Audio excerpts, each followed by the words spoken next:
Hola a todas y todos. Vamos a resolver la parte de biología para la guía de Área 1.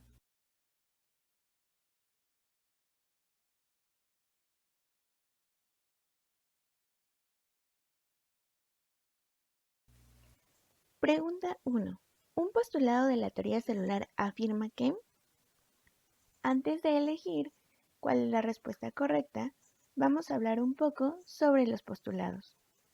El primer postulado dice que todos los seres vivientes estamos compuestos por células. El segundo dice que las funciones vitales de los organismos tienen lugar dentro de las células. Y el tercer postulado dice que todas las células que existen proceden de otras células anteriores. Entonces, de las 4 opciones que tenemos, la respuesta correcta sería el inciso D. La célula proviene de otra preexistente e igual. Segunda pregunta. Se denomina anabolismo al proceso metabólico de... Pero veamos, ¿qué es el anabolismo? Pues el anabolismo es un proceso metabólico en el que moléculas simples van a generar moléculas más complejas. Es decir, es un proceso de construcción en el que se invierte energía química que vamos a tener en forma de ATP. Por otro lado, el catabolismo es un proceso de degradación en el que vamos a generar energía, ya que moléculas complejas van a romper sus enlaces y van a formar moléculas simples. Una vez que ya sabemos lo que es el anabolismo, podemos saber que el inciso correcto es el inciso A, construcción en el que se obtienen moléculas grandes a partir de otras más pequeñas. Tercera pregunta, ¿qué producto de la glucólisis se incorpora al ciclo de Krebs? Pues bien, la glucólisis es una vía metabólica ancestral. Esto quiere decir que también los organismos más antiguos la presentaban o bien realizaban este proceso metabólico. La glucólisis tiene como objetivo descomponer la molécula de glucosa para aprovecharla como energía química, ya que está dentro del organismo. Al final de la glucólisis, además de generar energía, se forman 2 moléculas de piruvato.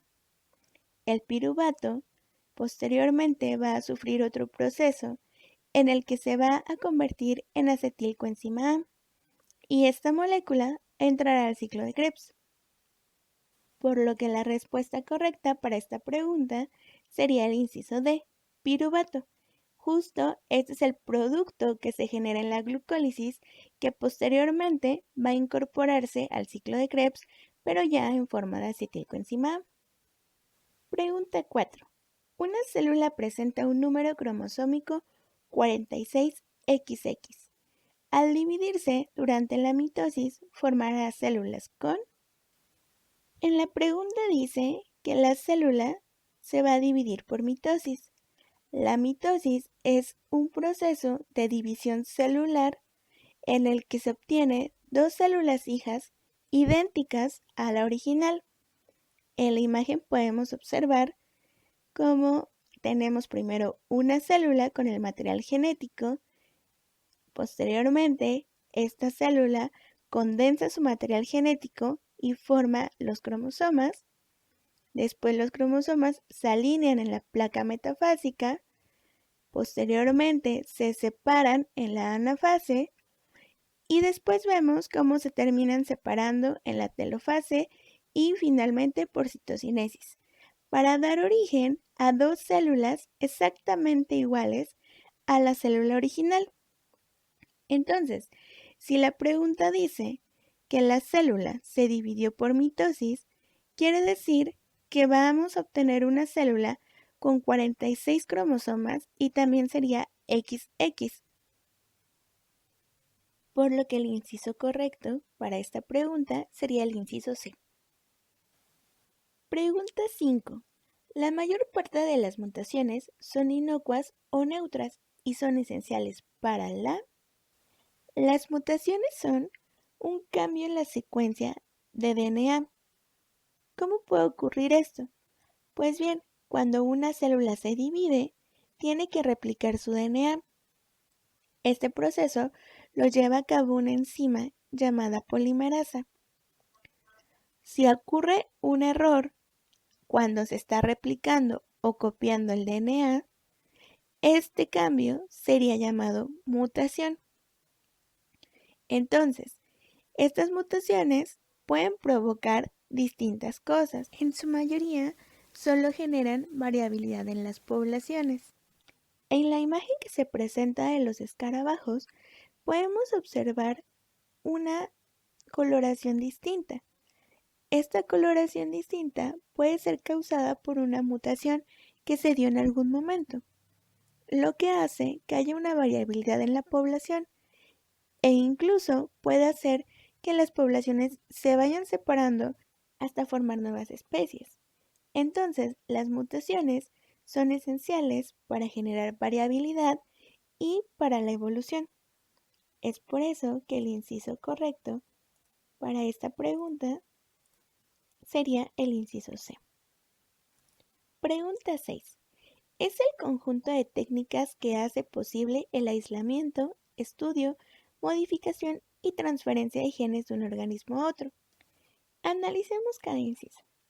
La terapia génica es un proceso en el que se modifica el material genético de ciertas células o se marca con la intención de mejorar la salud de algún organismo o de contrarrestar una enfermedad.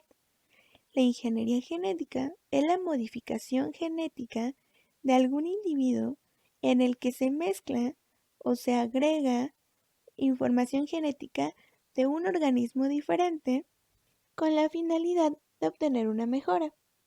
La recombinación genética es un proceso que ocurre en los cromosomas homólogos, en el que estos intercambian información, pero se da de forma natural.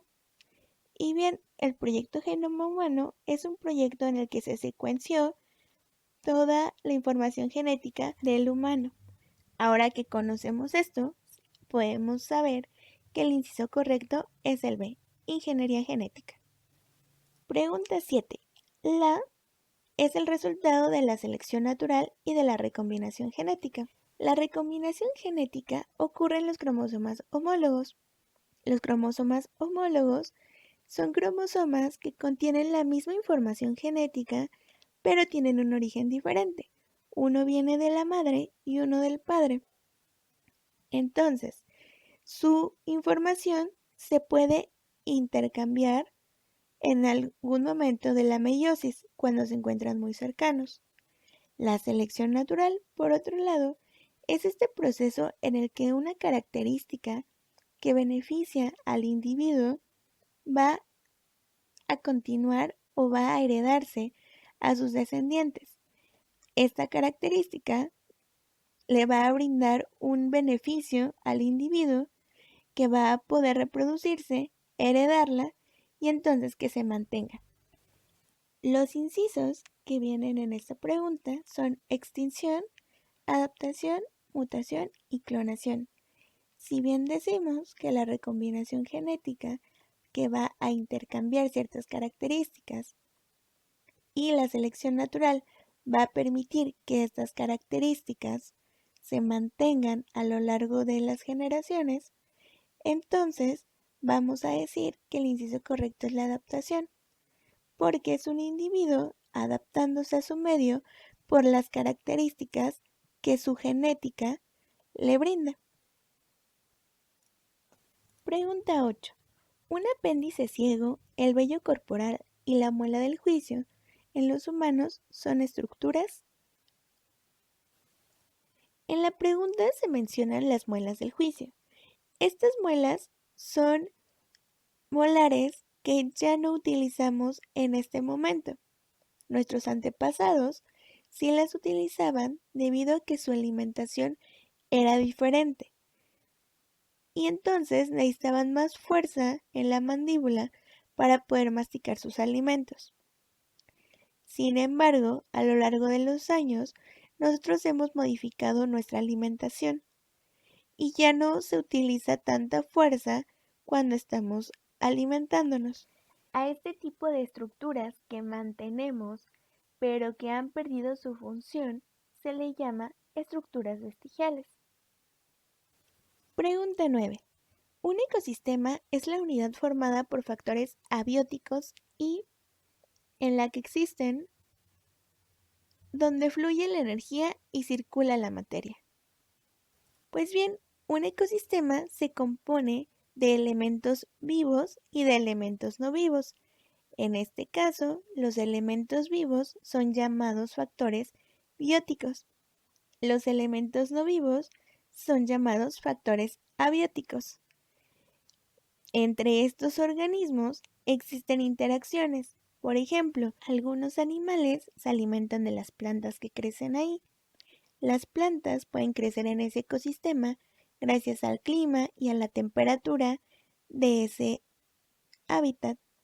Entonces, esto hace que circule la energía en todo el ecosistema. Cuando unos organismos se alimentan de otros y otros pueden tomar la energía, por ejemplo, luminosa, para crecer de forma adecuada. Por esto, la respuesta correcta para esta pregunta sería el inciso D. Bióticos e interacciones. Pregunta 10. Se denominan tecnologías a aquellas que, gracias a los avances en el campo de la biotecnología, dañan lo menos posible el medio ambiente. Por ejemplo, en la biotecnología se ha generado el biodiesel. Este es un combustible líquido que se obtiene a partir de lípidos naturales, como aceites vegetales o grasas animales.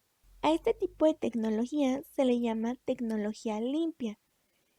Y esta sería un proceso, un producto o un servicio que va a reducir los impactos ambientales negativos a través de mejoras en la eficiencia energética.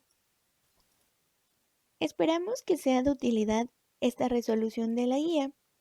Para más información de nuestro curso, les dejamos nuestras redes sociales en la descripción y los números de contacto.